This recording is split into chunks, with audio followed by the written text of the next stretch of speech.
Well, firstly, let me thank the Maharaj as well as my friends in the Department of History for having invited me to speak to you on this occasion.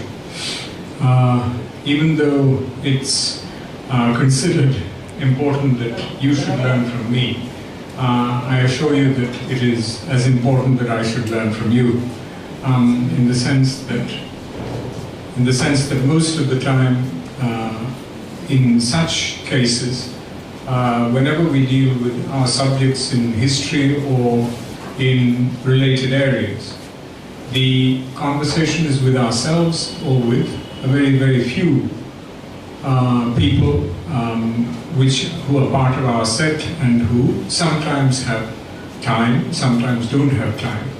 Hence, to give attention to this kind of subject for a substantial period of time is very rare to come by.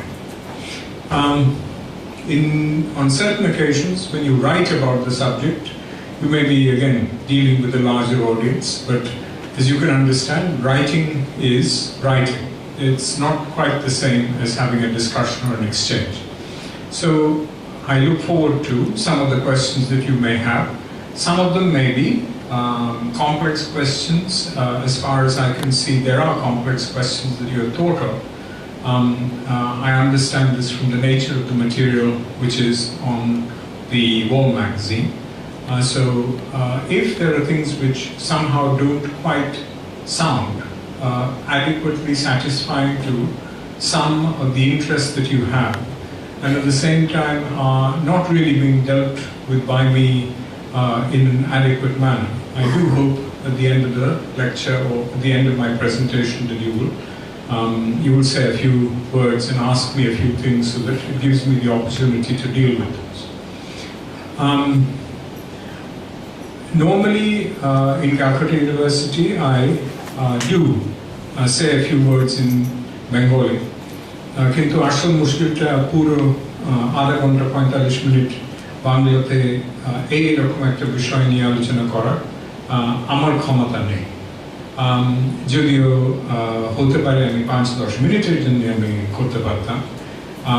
এই টানা ভালো বাংলার মধ্যে শুধু বাংলা মানে সাধু বাংলার মধ্যে এই নিয়ে আলোচনা করার আমার ভোকাবুলারি নেই, গ্রামার নেই, এইসবগুলো আমার বেশ একটা shortage O shortfall.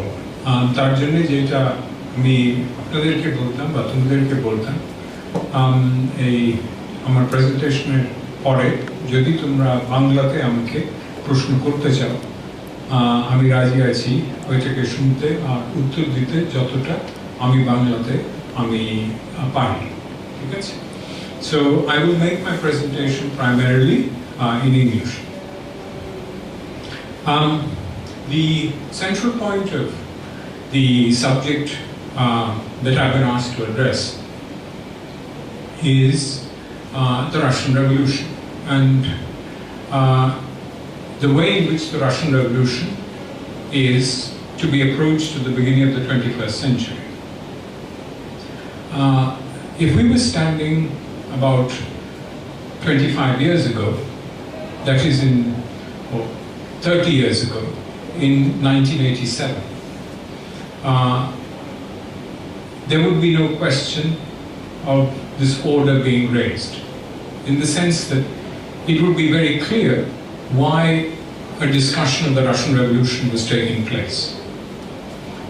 In those days, there were two major world powers, one a superpower, one for all intents and purposes an aspiring superpower, that were concerned with the Russian Revolution and took as the Russian Revolution the major departure of the 20th century. In many ways, the major departure of the modern world after the French Revolution. Hence, to go back, or at least to celebrate the occasion, was normal. And I wish to underline, it was as much celebrate as much as to discuss. Hence, the meaning was clear. What was required was to readdress the meaning, to once again find the foundations on which the two states lay, and Cuba obviously was. Cuba, as well as the states of Southeast Asia, were the younger partners in this matter. And also, thereafter, perhaps to raise a few questions, a few memories as you went along. At the beginning of the 21st century, after the fall of the Soviet Union, or the disintegration of the Soviet Union, and the reorientation of Chinese communist policy in order to handle matters of growth in a way in which the Chinese have sought to do with very little reference to the past, the precise implications and value of the Russian Revolution as a model and as a point of reference are not so clear. In your Wall magazine, you have addressed some of these questions, but whatever the case, and we can come back to some of the questions that are raised in the Wall magazine later, whatever the case, the point is that we now stand at a time when, in the course of 2017, there will be a few events in India where Russian studies departments and a few history departments, and perhaps colleges like yours, may actually arrange an occasion to think of the centenary. But by and large, the centenary will go unnoticed in this country, and will probably go unnoticed in many countries where once upon a time the Russian Revolution was a point of reference. Ethiopia, Mozambique, Angola, some of the states of Southeast Asia, such as Cambodia. In all these places, there is a high chance that there will be no ripple, there will be no reference, except amongst a few old stalwarts who used to belong to the communist movement. Once this is said, I think what is important in any history group is at least to find out why the revolution created the ripples that it did. It is very easy simply to say it was a great revolution which created the first socialist state. That socialist state finally withstood one of the most powerful industrial states in the world, i.e. Germany, and its ally Italy during the course of the Second World War, and then constituted itself as a superpower after 1945.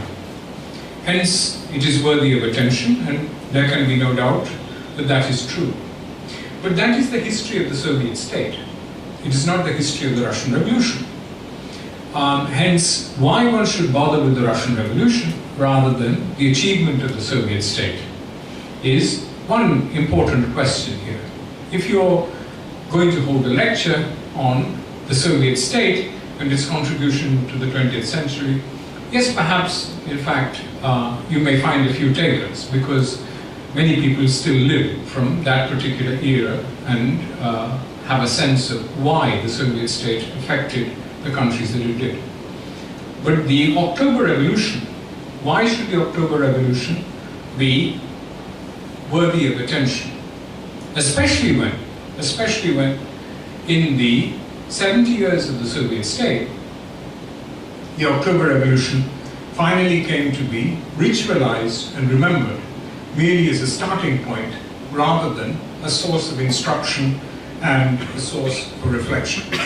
So I think that is an important question. So let us go back to, as they say, to ground zero, to have a look at precisely what it is about this revolution which attracts attention.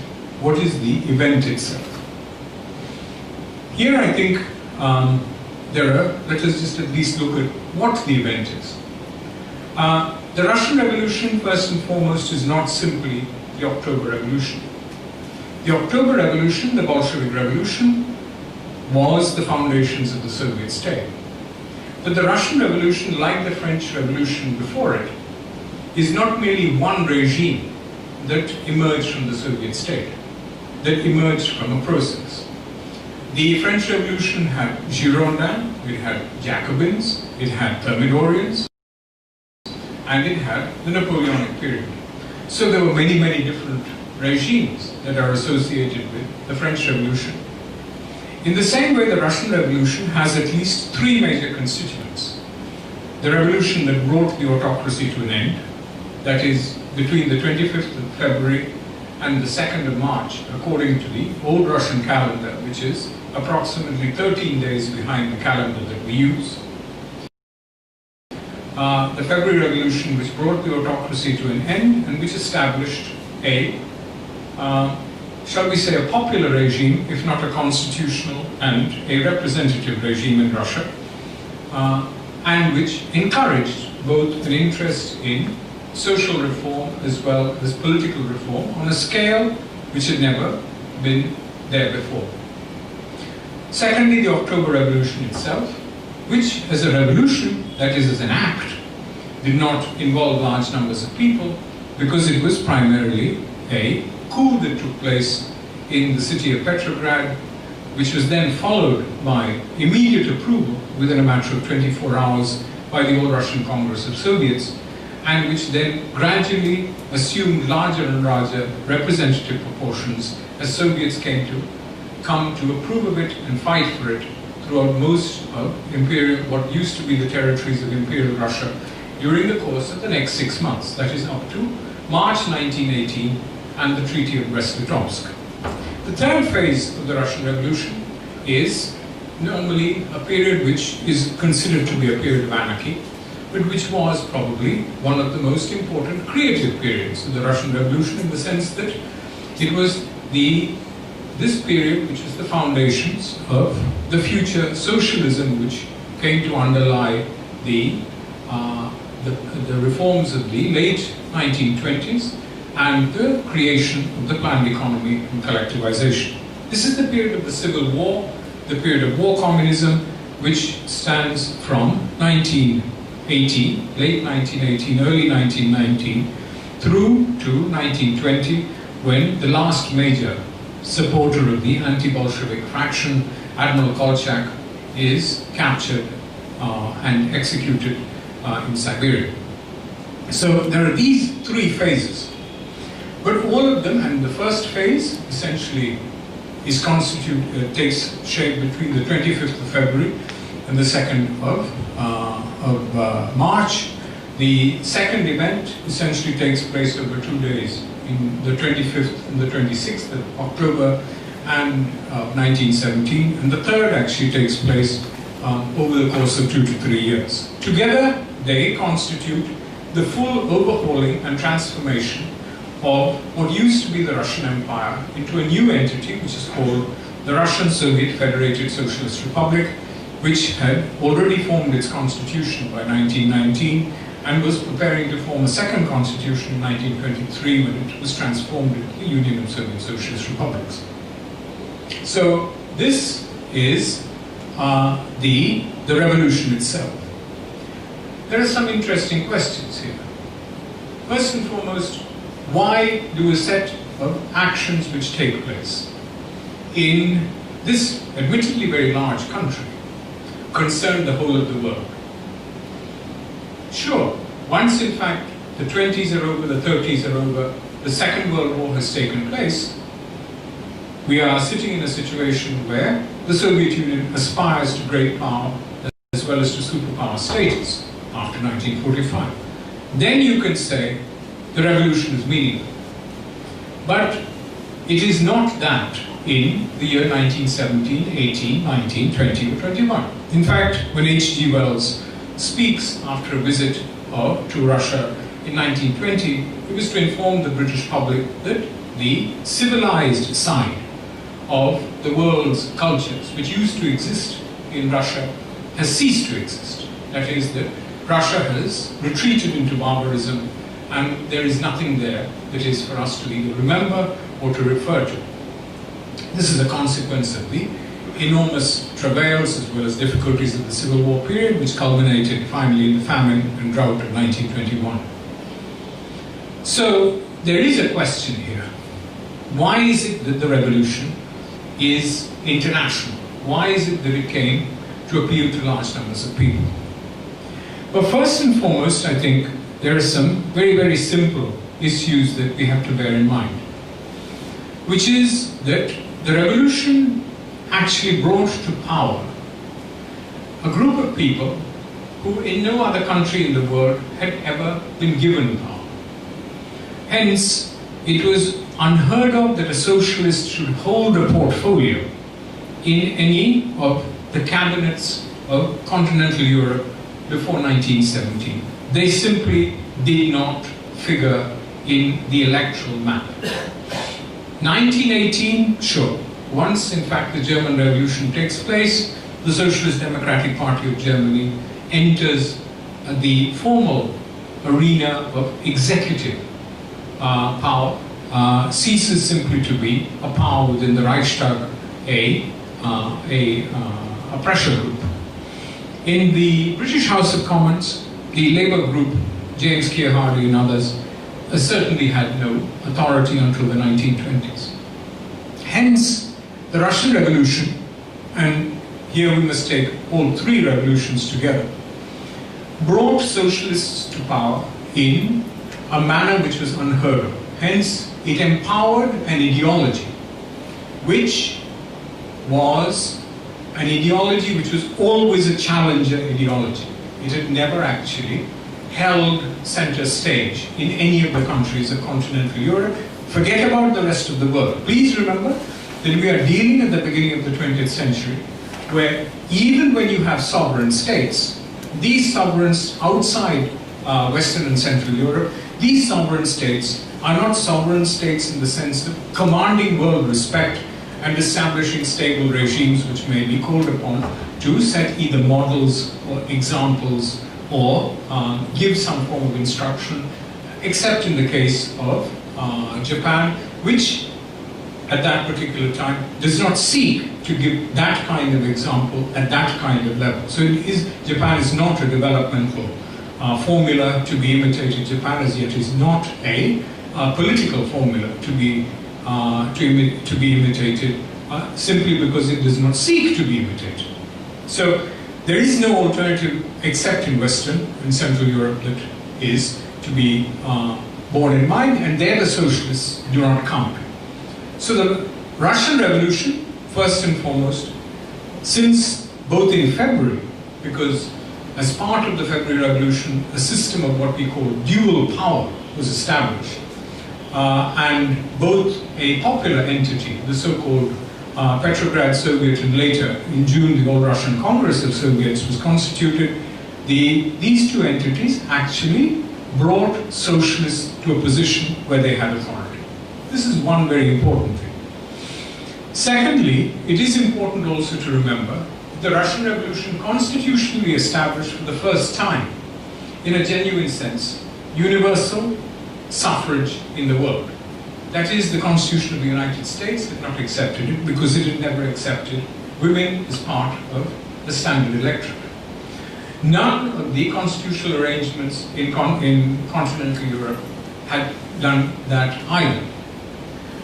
More important, the constitutional arrangements in continental Europe, with the exception of Germany and the exception of France, had not accepted even universal adult male suffrage.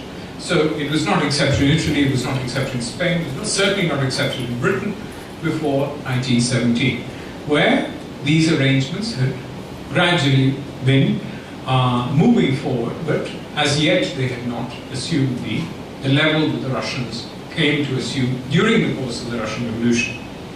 So at two levels, certainly, Russia marked a difference and was worth looking at. Not many people perhaps looked at it because the revolution took place in these three phases in the course of the end of the First World War, which was drawing to a close, which would draw to a close in November 1918 in the armistice, and as a result everybody was too busy fighting to be able to actually think in terms of the meaning of these issues, or perhaps they did. We'll think about that in a moment. What is important, as I said, is that these two things did make a difference. There was a third aspect to this which made a difference, and this aspect makes the Bolshevik Revolution more important than the February Revolution. The February Revolution undoubtedly was egalitarian, it was democratic, It was reform-oriented. It was attempting to create a new society, a democratic society. The Bolshevik Revolution, however, was not simply attempting to establish socialism.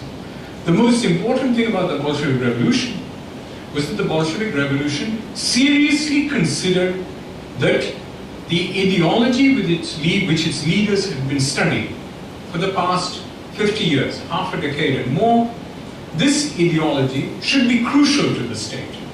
That is, that they wished to give this particular ideology pride of place. Please remember what the Americans said when they actually waged their own revolution in the 1770s. We shall be a city upon a hill, and the eyes of all mankind shall be upon us. In every sense, the American Revolution sought to establish liberalism as the center of an order which would then be an example. The Bolsheviks wanted to establish socialism at the center of an order which would be an example. That is, amongst those who created the two revolutions and participated in the third in order to establish the Soviet Constitution, there was an aspiration to universalism, exemplary activity, which was also crucial to the Russian Revolution. The third, I've mentioned, in fact, 3 points. So this is the third point. The nature of the revolution itself, which is that it was on the one hand socialist, as socialist. Secondly, that it was democratic in a way in which no democracy had existed before. And thirdly, that it was universalist. That is, it sought to inspire and to act as a reference points for large parts of the world. But if this was by itself the end of all things, one would perhaps even say that, well, that itself is a noble act, but it is no more noble, as it were, than Hugo Chavez actually attempting to establish a regime in Venezuela, which would be an example of Fidel Castro doing the same. There is nothing more to be said about this other than to taste the pudding as you eat it. But no, the Bolsheviks actually, from the year 1990, went even further than this. The Bolsheviks had, first and foremost, the Bolsheviks, by the way, were not sophisticated theoreticians. It's very, very important to remember, however much you may admire a person such as Lenin, that Lenin was no Marx, he was no Nietzsche, he was no Hegel. He was essentially a revolutionary who was extremely well-read and a copious writer. Lenin, by the age of 21, had written his 600-page book on the development of capitalism in Russia. So you can see that certainly writing came very easily to him, and so did much thought, because he would polemicize extensively with a number of European thinkers during this period. But Lenin essentially was the prime ideologue of the Bolshevik Party up to the 1900s. George Plekhanov, Pavel Axelrod, others never wrote as much as Lenin did, nor with that degree of refinement and sophistication, nor did the Bolshevik group of Peter Struve and others. So in fact, if you're looking for ideological scintillation, no, you're not going to find it in Bolshevik literature. Bolshevik literature in that sense was extremely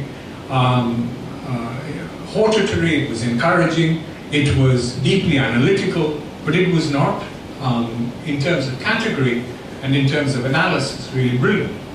No, but there is a side to what the Bolsheviks set out to do, which is immensely important, which is they were extremely practical people.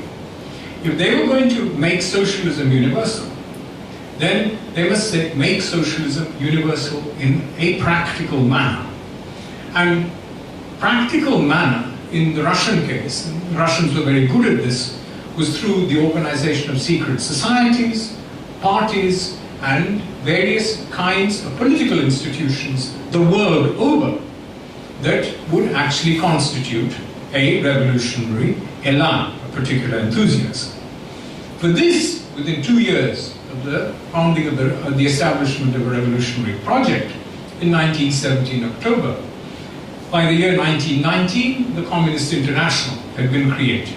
The Communist International was of relevance, you may say, only to Western Europe initially, and that is primarily because the Bolsheviks considered that there would be other revolutions in Western Europe.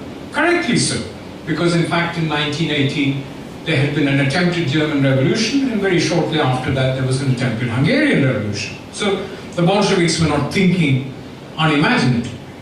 But by 1920 the Bolsheviks had thought further. By February of 1919 they had decided to intervene in the so-called revolutionary wars, which were taking place in Persia and in India. And by India what they meant is the aftermath of the Rawat Satyagraha, the consequences of the Jallianwala Bagh, i.e. the Amritsar massacre, and similar such instances of the Gandhian activities of the year 1919. So they decided that something was going on even in India. They decided that they must take an interest in it. So the meeting in July 1920 of the Communist International drew in large numbers of people from what we would call the developing world as well. You'd say, perhaps in fact it was only Persia and India. No, within 3 years you will actually find people from North Africa present. You will find people from Sub-Saharan Africa present. Okay? It is one of the most distinguishing features of the Communist International that it drew in by the year 1923, 1924, sections of the African working class as well. So that in fact you have African representatives who are present, as along with Chinese, Mongolians, Japanese, people from Southeast Asia, as well as people from South Asia and the West. Latin Americans, certainly. So the practical level of this project was enormous. Now, perhaps in fact this was all imagination. Perhaps it was just one conference after another conference. Not really. Because the big difference between a Venezuelan project or a Cuban project is that these are small states dealing with limited populations. The one thing that we must continuously remember of the Russia of that period, which by the way is not true of the Russia of our times, is that it was a vast empire and actually looked to many different peoples on its borders. So that in fact there were within the Russian Empire people who were migrant workers from Eastern Europe, that is coming from the states of Romania as well as from Austria-Hungary, etc. on the western side. There were people coming in from Persia who used to work in Azerbaijan and in the Caucasus area. There were Chinese who used to cross the borders and work in eastern Siberia. And there were Afghans and others who tended to work across the border in Central Asia.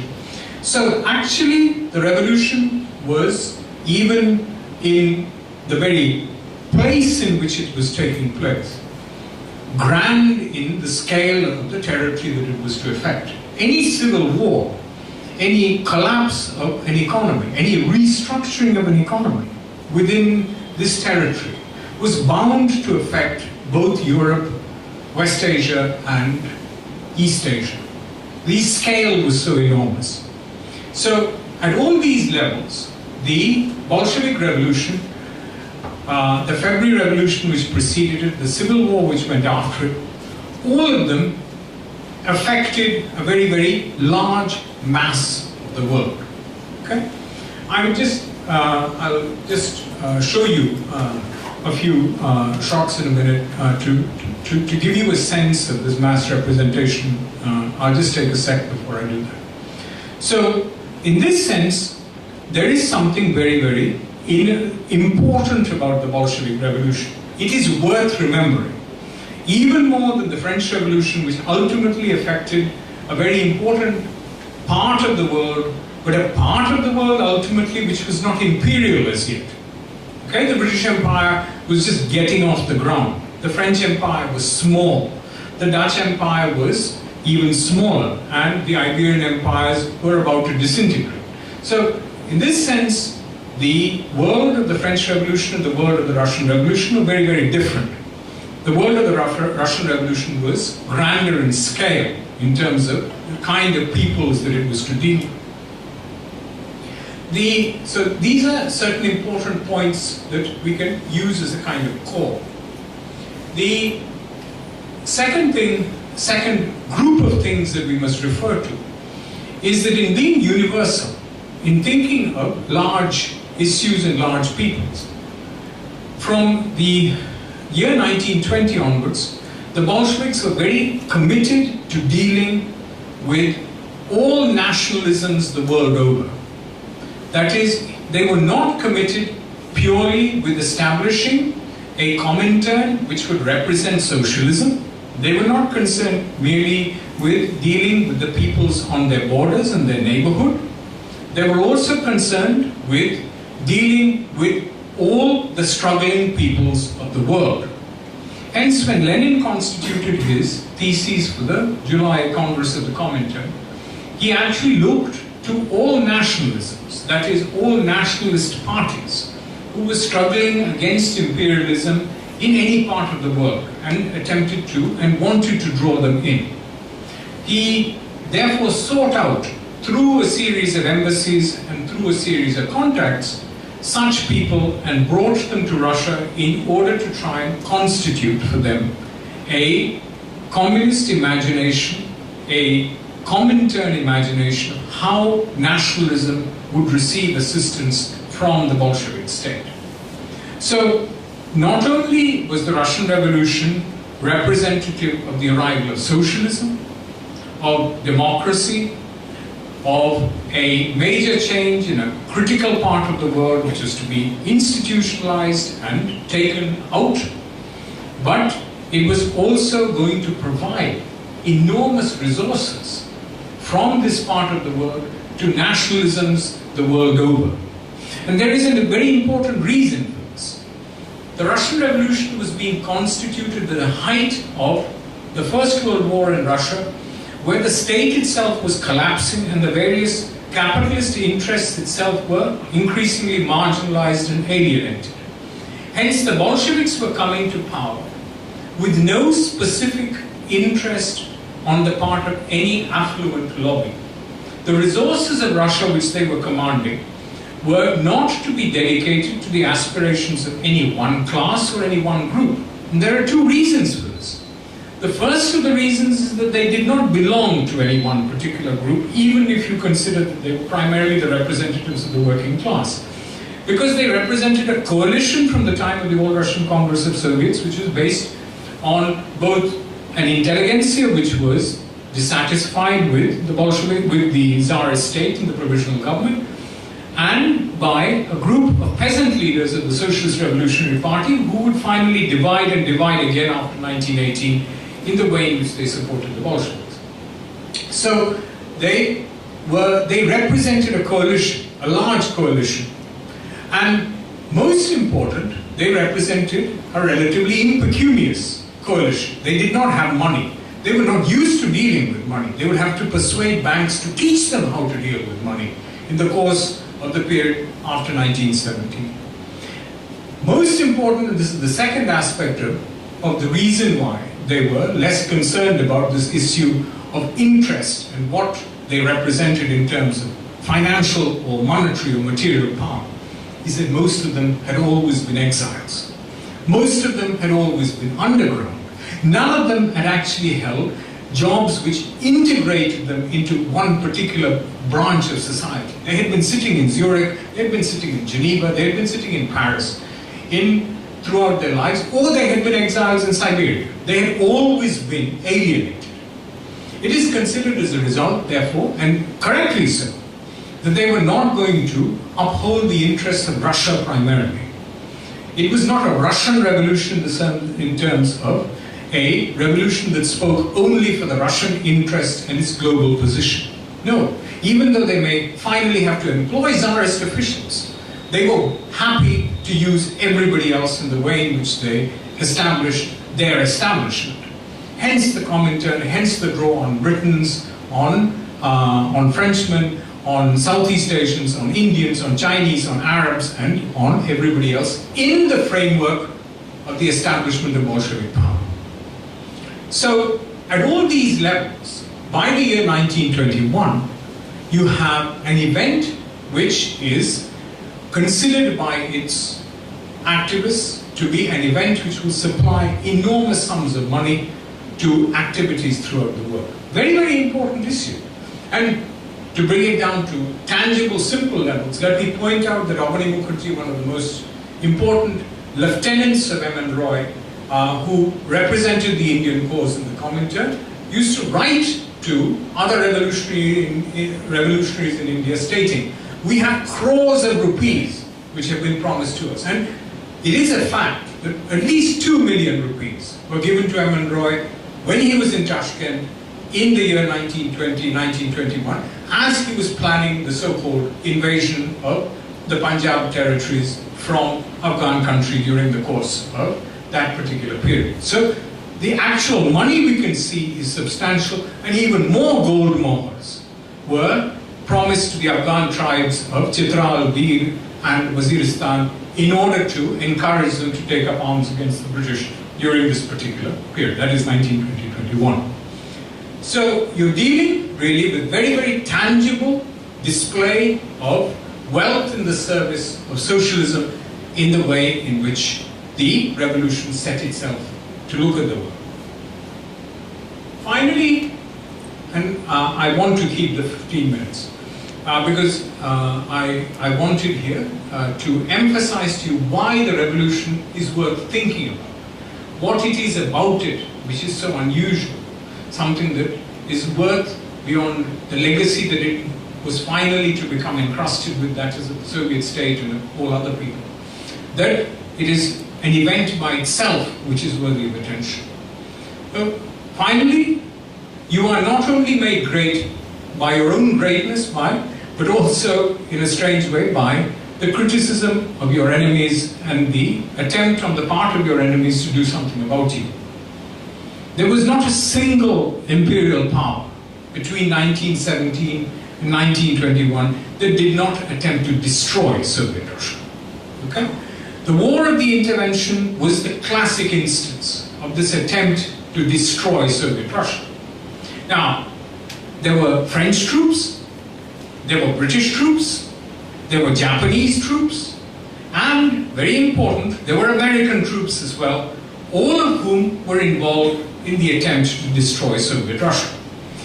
At the tail end, at the beginning of the entire enterprise, of course, after the Treaty of Brest-Litovsk, the Germans and the Austro-Hungarians attempted to do it themselves. But by 1919, by 1918 November, the Germans and the Austro-Hungarians were out of the picture anyway, because they had been defeated in the First World War. But the actual other major imperial powers were deeply involved in the attempt to undermine Soviet Russia in the first stage between 1917 October and, if we take the Malison mission's withdrawal in February of 1919, March of 1919 as a turning point, the beginning of 1919. So everybody considered this to be a challenge. Later the British would argue it is only in order to save the entire area of Russian operations from the Turks and the Germans that we intervened in this area at all. We were not committed to these issues of anti-socialism during this period.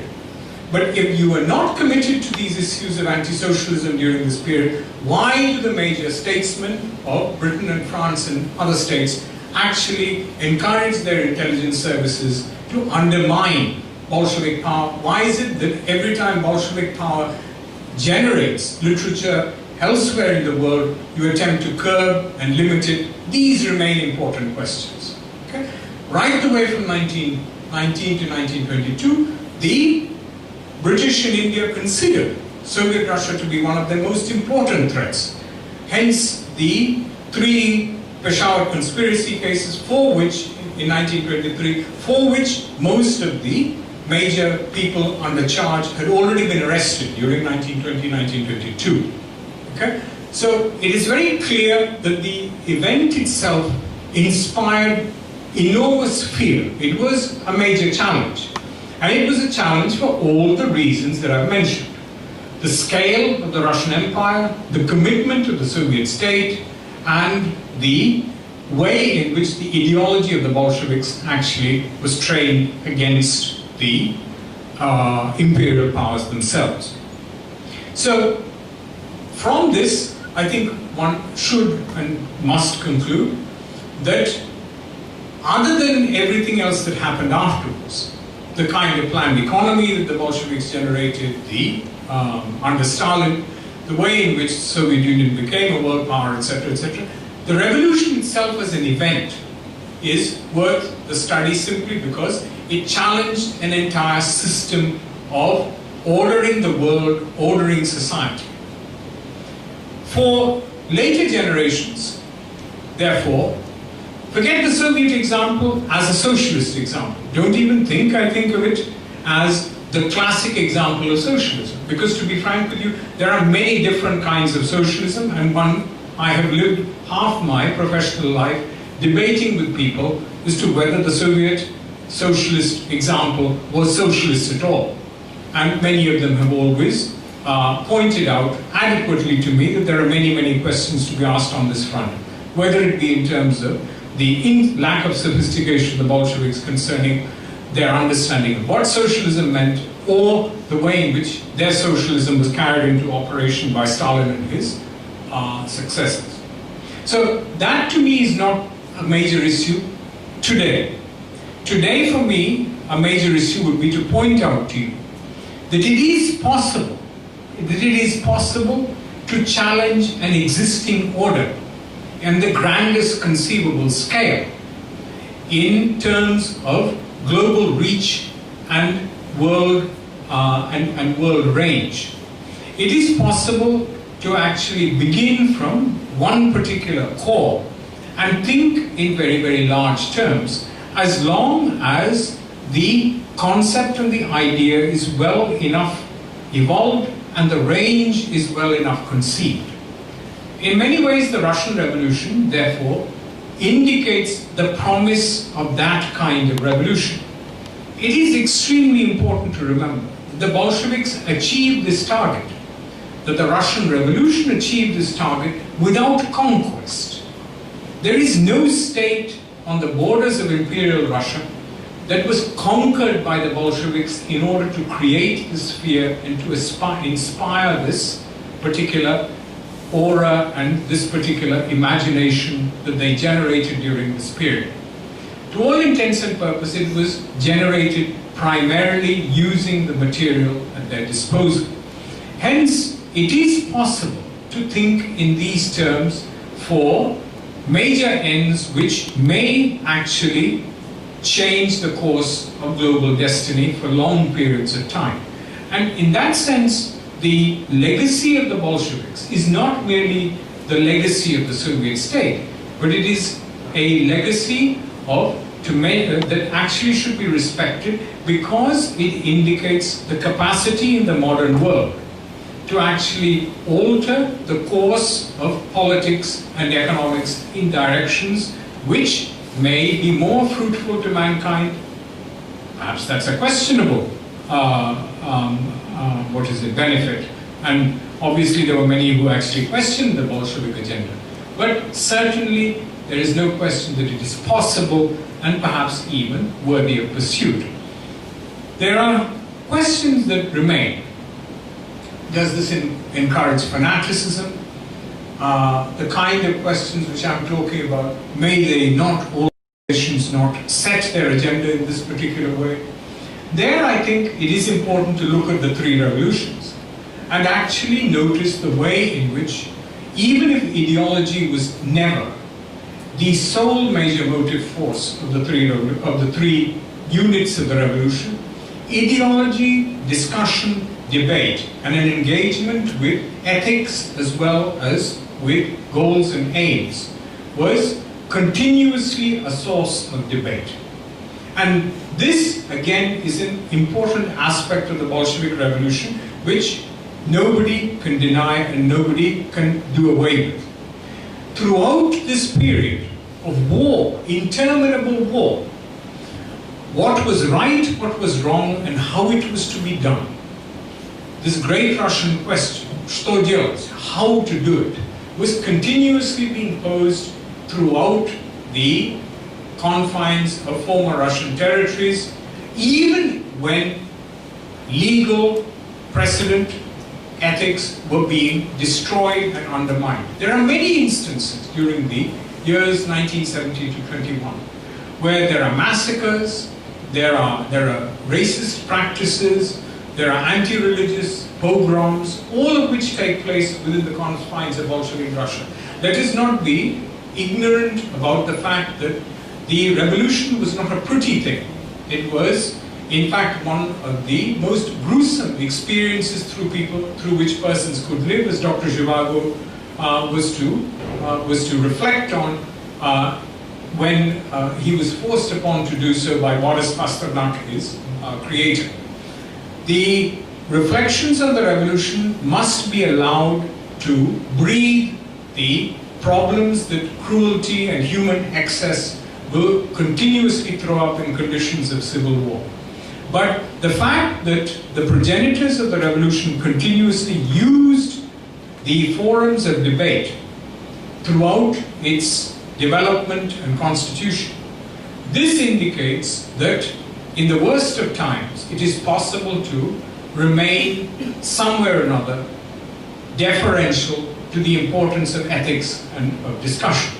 And that is what I would argue marks this kind of revolutionary episode as something quite different from a terrorist imagination, an imagination which attempts to constitute states entirely by force, by commitment and by belief, and looks really to a more inclusive and a more wholesome future in which large-scale participation can actually take place. With that, I would like to at least leave my reasons before you for why the revolution is worthy of remembrance as the revolution, not as the foundations of the Soviet state, not as the foundations of either the Communist Party of India or the Communist Party of India Marxist, or any other Communist Party of India for that matter. The revolution deserves attention simply because it marks a way in which humanity can actually engage with crucial problems of modernity. I will leave you with a few of the large images. It was very important for the Bolsheviks to actually show the peoples of the world that they represented not simply a group of well-heeled intelligentsia speaking from cozy places in Moscow, but actually were open to the peoples of the world in the broadest sense. So I'll show you 3 shots on this, which are all taken by them at what we call the Conference of the Peoples of the East, which took place in 1920 after the Second Congress of the Comintern. It was held in Baku on the Caspian Sea. And the photographs that they took of this event, you can see from the way in which the photographs are actually shown, attempt to give an impression of inclusiveness. The notion that there were many, many different types of people who participated in their venture. They're just 3 photographs now. It's all right, I think I got it. I think I got it.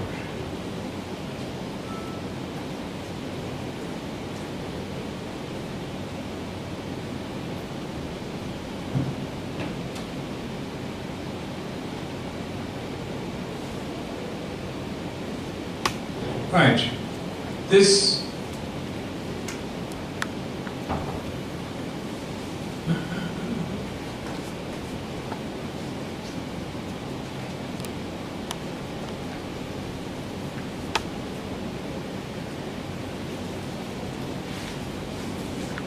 well, anyway, I think that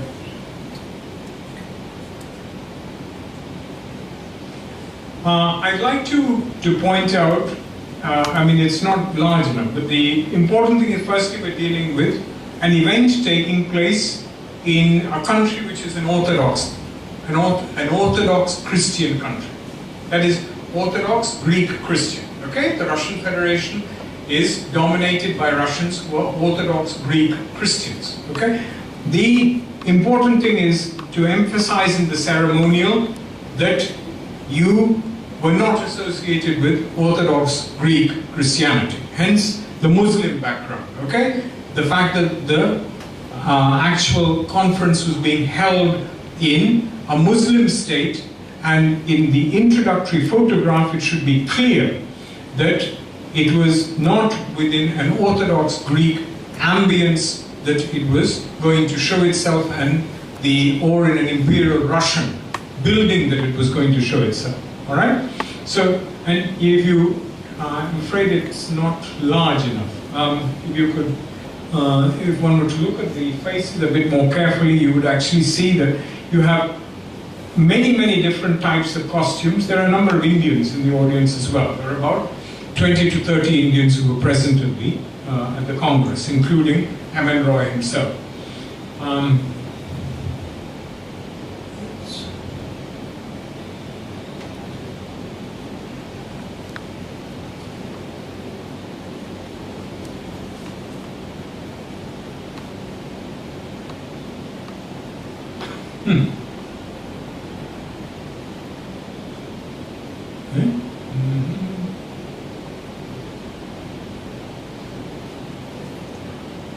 How do I?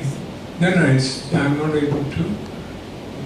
Yeah, I've got it. There we are. Yeah. Then I simply go down, right? Or I just do this. That makes the picture clearer. But wait a minute. There. We got the next one. Just here.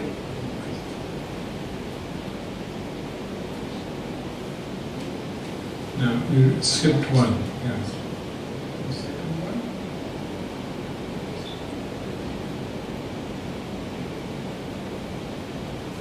Just go down one, please.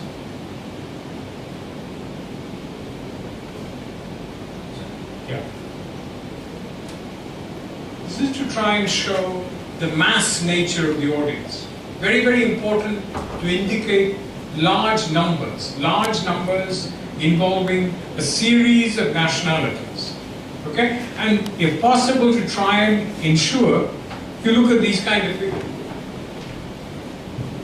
Okay? Try and ensure that nobody is a gentleman here. In fact, there are very few gentlemen. Only Zinoviev, who was neatly togged out in a three-piece suit, and I think Zakaria, who was an Indian from Lahore actually, wore suits. Practically all of them came from very different provenances and were really working people, and they were chosen for that reason.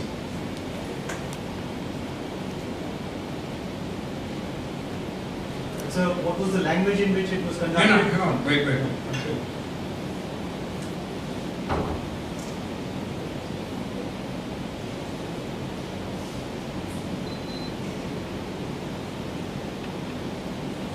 Okay, very important presence of women.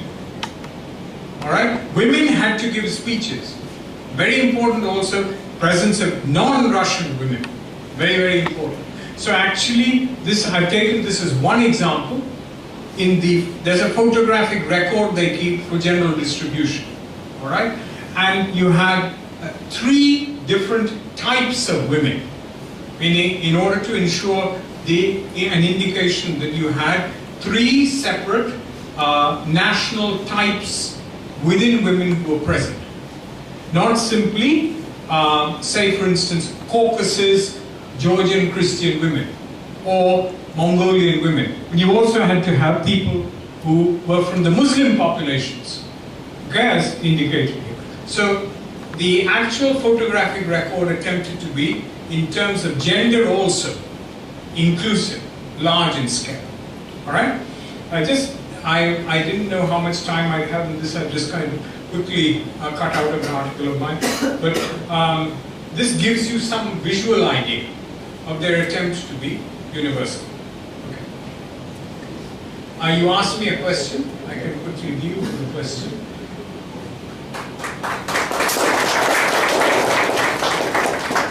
I hope that was comprehensive. Bujecho shop, correct? Huh? But so, what was the language in which the entire proceedings went on? I mean, it was in Russian or in any other language?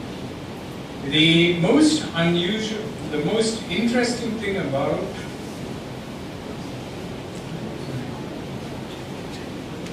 just go out of this. Just don't say. Yeah, that's what I'm about to do. You know, up to the early 1930s, The Bolsheviks were enormously experimental about the use of language. First and foremost, the Comintern itself used to use not simply the major languages of Europe, which they considered would give them access at least to the different populations of the empires. So each stenographic note is in about 6 languages, all right? And there is simultaneous translation taking place all the time. The most intriguing advantage that the Bolsheviks had when they dealt with language is that there were so many languages represented in the Russian Empire anyway. So that you had Chinese and Korean for the Far East, a few Japanese as well, all of whom were subjects of Imperial Russia. From the Kuril Islands through, borders of the Kuril Islands through to Kamchatka and into, and practically into Central Asia, you had different kinds of people from the Far East who were subjects of the Russian Emperor, all right? In addition, certainly you had Persian and Arabic that you had easy access to from the Caucasus and from Central Asia, and Turkish, all right? Through these, they would actually create backups of practically every single document. Indians were used in the propaganda apparatus primarily in order to generate Urdu and Hindi variants of everything, and they were present. Muhammad Barakatullah, Ubaidullah Sindhi, they were all present from the time of from January of 1919 in the propaganda apparatus. And they set up a funny unit which is called the Indian section of the Sovintepprop for these reasons. So language was something that they continuously drew, the language policy was something where they continuously drew in the nationalities of the world to provide backup material. It was part of even their university procedure. What they would do in the Communist University of the Workers of the East is that they would actually have nationalities groups, and for people who were coming from outside the former Russian bloc, and they would generate from within them teachers. And you had a kind of what we call a prefectorial or monitoring system, whereby the senior student would normally undertake the discussions with the junior-most students while the junior-most students were being taught one of the standard other languages that were present in the university. All this began to fade out during the 1930s, when gradually Russian began to be projected as the major international language. In the early years of the revolution, there was a much broader opening of scope and scale, so that in fact the revolution could draw more people in.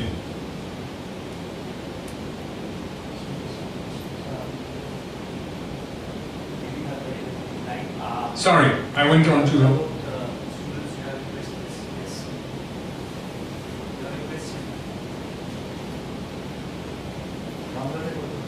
Bangladesh. Yes. Talks about that they were giving money to this other states. How they were collecting this money, or who were the contributors?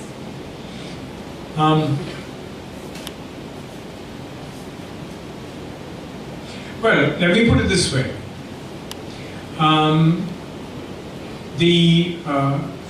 In financial terms, the period of the Civil War and immediately after is a period where, in terms of cash, you had a very complicated system, because the financial system had actually collapsed. So what you were dealing with was access to services through money, which is really coupons. Okay, so in fact, when I'm talking about 2 million rupees, a lot of this money was actually collected by them from in Central Asia itself, where the rupee was used extensively by Indian traders and by Pawandas from Afghanistan and the like. So border country of Central Asia, there was a lot of this kind of money around the place. If Emilroy is operating from Tashkent, he would be operating within the framework of what we call the War Communism System, where the ruble is registered on an account book and you are allocated this sum of money, and then you buy services against it from another agency which also deals with an account book. So money in terms of actual cash doesn't pass. Money in terms of services, the nominal barter, is the normal method through which the service is bought.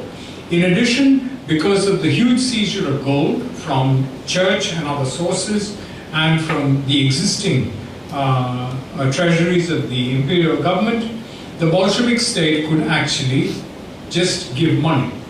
Please remember that a lot of British policy in northwest India is primarily through literally giving people money. So at Fort Sandaman, what happens is that the tribes around the Khyber Pass are simply given standard amounts of gold mohurs in order to not fight against the British and allow the carriage of goods through the Khyber Pass.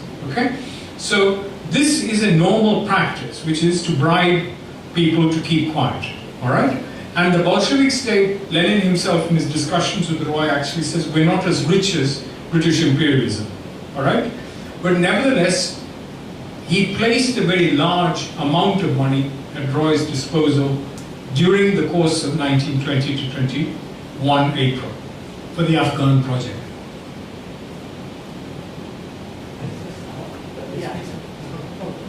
So what we mostly know about the reactions of the people from the larger parts of the country. What about the reactions of the people from the scarce parts of the country that were not reachable by the most leaders of that time?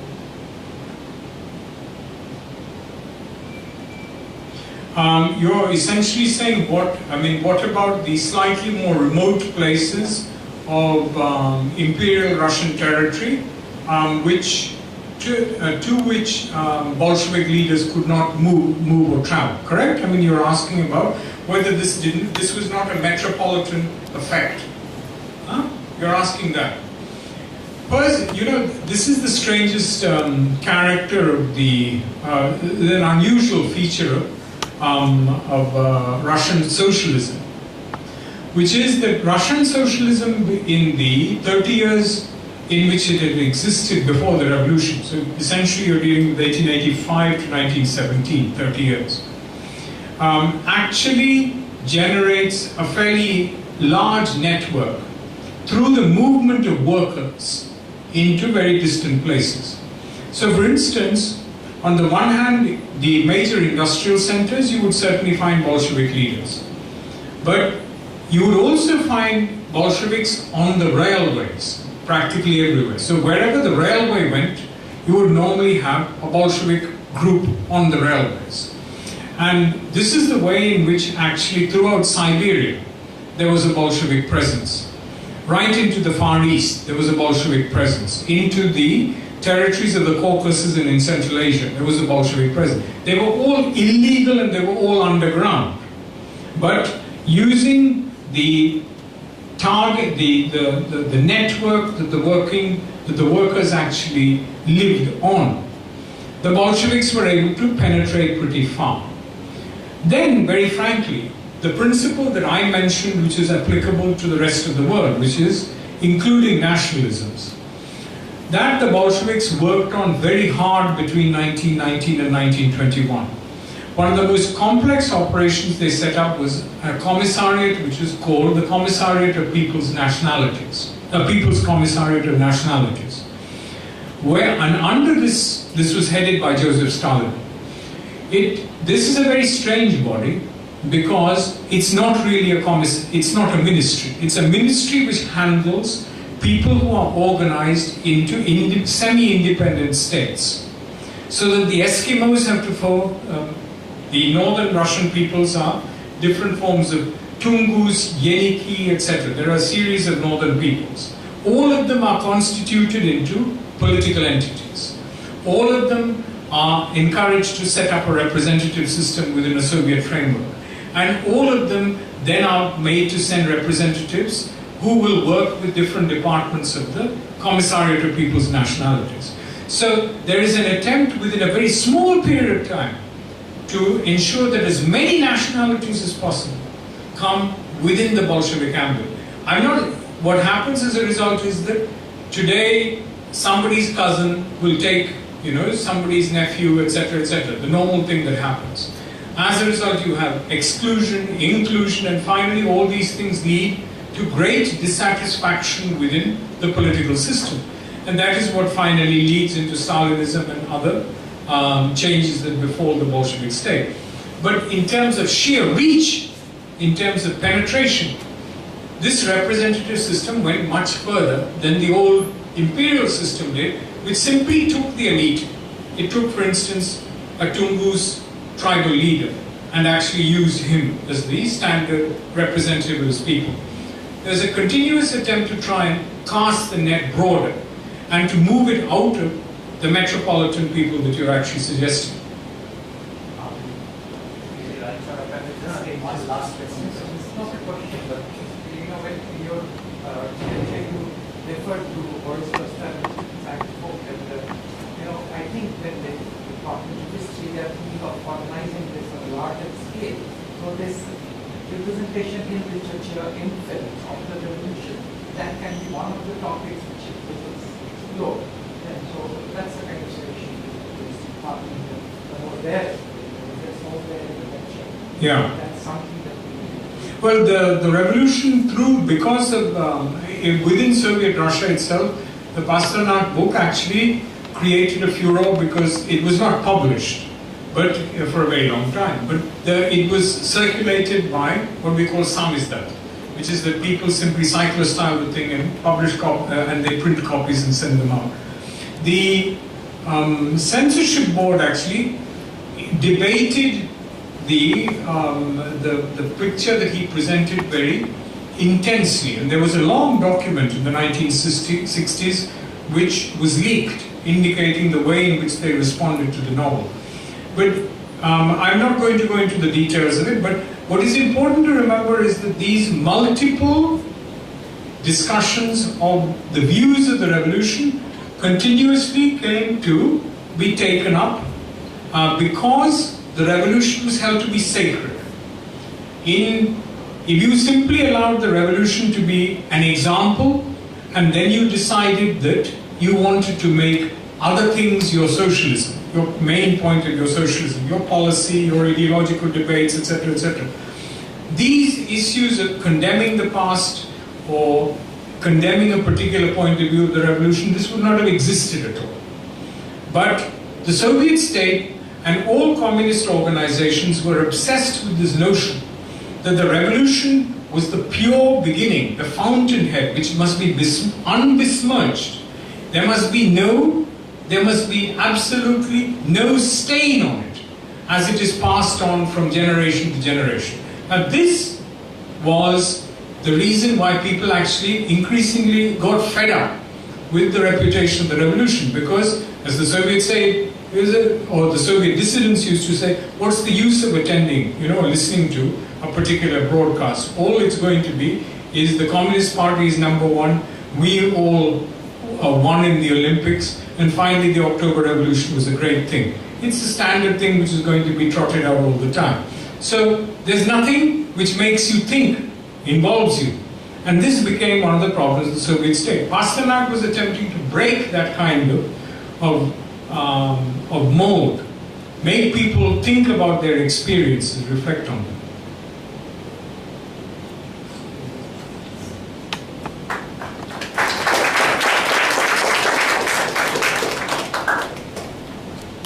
Thank you, sir. Those of us who have studied Russian Revolution in our college days, I'm sure he's given us ways to look at it in a different angle, plus his observation with regard to its relevance with regard as we approach the centenary of the Russian Revolution is also interesting, and I'm sure the students had other questions. Unfortunately, we are running short of time, so I'd like to request Professor Gautam Mukhopadhyay to deliver the vote of thanks.